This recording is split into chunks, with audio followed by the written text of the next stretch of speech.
राज्यातल्या भाजपमध्ये संघटनात्मक कोणताही बदल होणार नसल्याची माहिती समोर येते। त्याचबरोबर देवेंद्र फडणवीस पदावर कायम राहणार असल्याचंही कळतंय। लोकसभा निवडणुकीत महाराष्ट्रात झालेल्या पराभवानंतर दिल्लीत भाजपची आज महत्त्वाची बैठक पार पडली।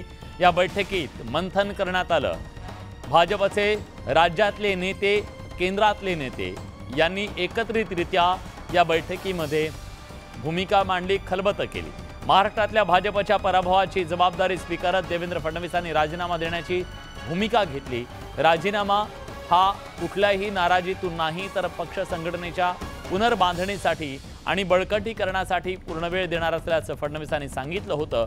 मात्र राज्यातल्या भाजपच्या संघटनात्मक पातळीवर कोणतेही बदल होणार नसल्यानं फडणवीस हे उपमुख्यमंत्रीपदी आणि राज्याच्या गृहमंत्रीपदी कायम राहणार असल्याचं स्पष्ट झालंय।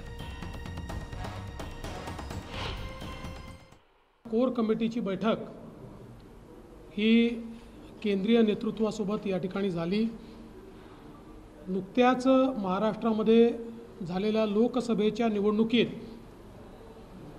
जो काही निकाल आला त्याच्यावर सविस्तर चर्चा ही करण्यात आली। त्याच्यामध्ये कुठे मतं कसे मिळाले, कुठे चांगले मिळाले, कुठे कमी मिळाले, त्याची कारणं काय काय होती, त्याच्यावर काय काय मुद्द्यांचा इम्पॅक्ट होता, अशा सगळ्या गोष्टींची चर्चा झाली। कोई बदलाव नहीं है। फिर एक बार एनडीए की महायुति की सरकार बहुत मजबूती से हमें महाराष्ट्र में लानी है। किसी प्रकार का कोई बदलाव का सिलसिला नहीं।